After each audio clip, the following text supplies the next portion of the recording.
Welcome back to the Hotep Money Channel, where we cover the latest in artificial intelligence and finance news. I'm your host, Hotep Jesus, and without further ado, let's get into the first update. Davos, Switzerland, the Illuminati is meeting right now to discuss the future of the world at the World Economic Forum. So here's the update from the World Economic Forum in Davos, breaking developments on U.S. President Donald Trump's visit. In his special address, Trump renewed calls for U.S. control of Greenland, calling it essential for Arctic security, and dismissing it as a small ask compared to U.S. contributions to allies. He ruled out military force, saying the U.S. would be unstoppable if needed, but won't use it, while criticizing Europe on trade, defense spending, and more. Also a major update, after meeting NATO Secretary General Mark Rutte, Trump announced a framework of a future deal on Greenland and the broader Arctic, describing it as a long-term and complex. As a result, he's pausing the threatened tariffs on 8 European countries set for February. When that news hit, the markets went parabolic. It was crazy. Beyond Trump, the spirit of dialogue was a theme, and it continues with sessions on new growth sources amid uncertainty, workforce reskilling for the AI era. That's a big thing. A lot of people are going to get reskilled for AI. Closing the AI diffusion divide to ensure equitable access, and building secure, sustainable energy and nature systems for planetary boundaries. So we will continue to give you those Davos updates as they come out until that ends. So look out for those updates, and do remember, hit the like and subscribe update. Hit the like and subscribe button so you get those updates. Moving on, we've got some interesting developments from ChatGPT. They've been teasing this for a while. So OpenAI has started offering a small group of advertisers ads for ChatGPT. It's a minimum of a minimum of $1 million. So looking, you got to throw in $1 million is the budget commitment.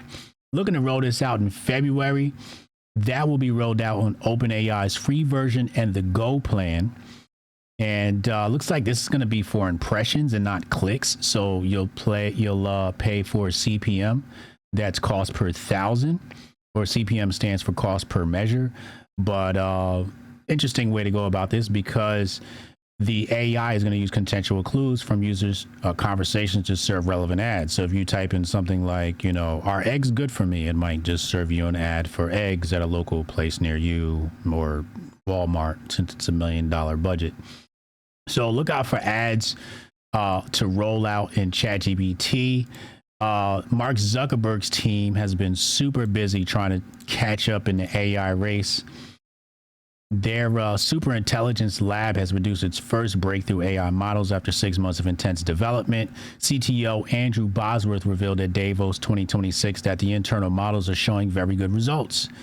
Meta's secretive new lab, codenamed Project Avocado, which is text-based, and Project Mango, which is their visual intelligence, targeting a broad first half 2026 public release.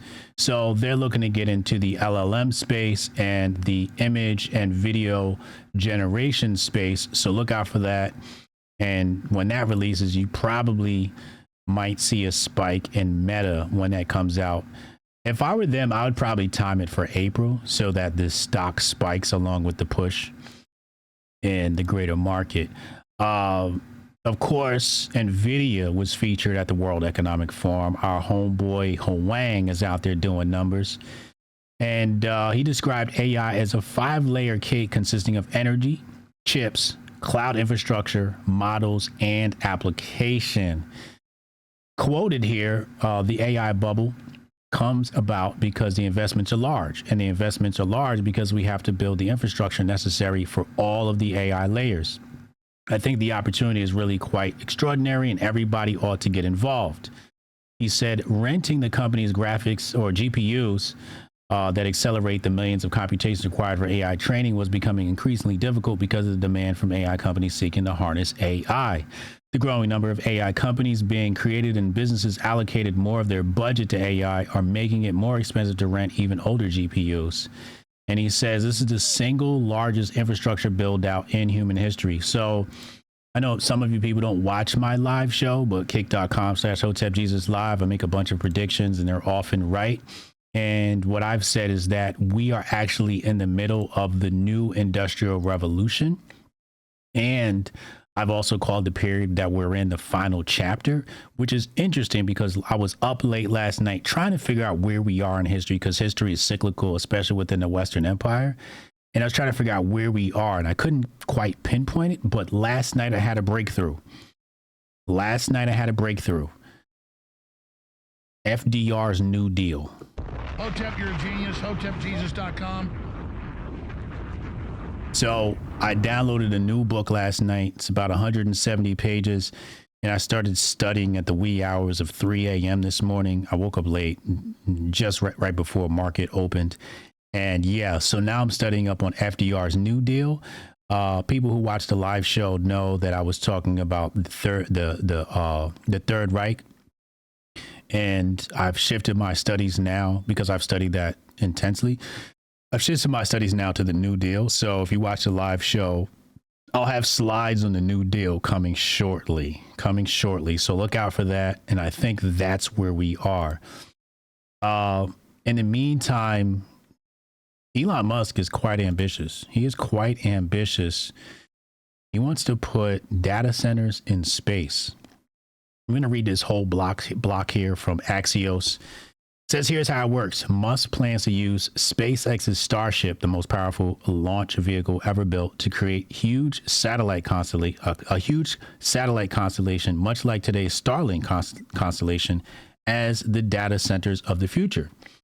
They say today's rockets can't lift the heavy cooling systems that AI chips require. Starship can.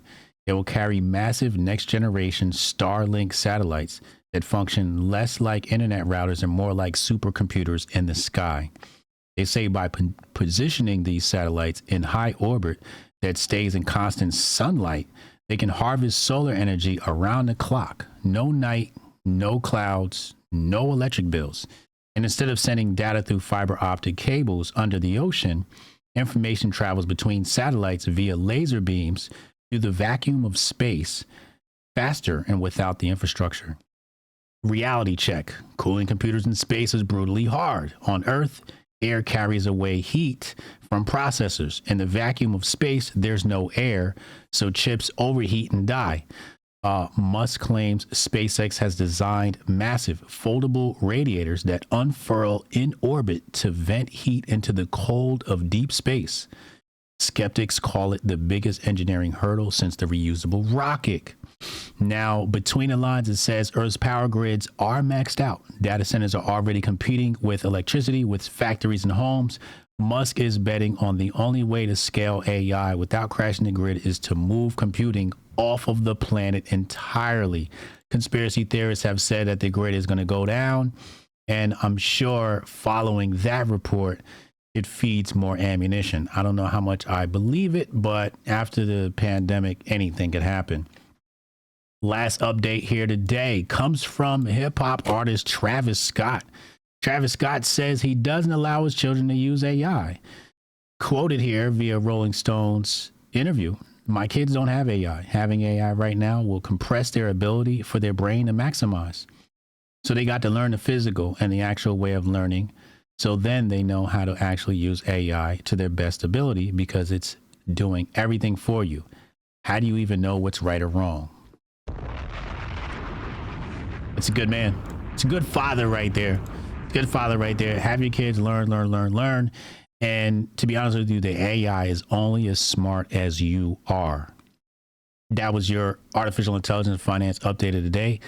And I will see you back here tomorrow. Use this opportunity to hit the like and subscribe button. And do remember to leave a comment and tell me what's your favorite AI stock that you like to bet on. I remember when you was training me, man, when it was training day, like Denzel. Nothing can stop me, I'm all the way up.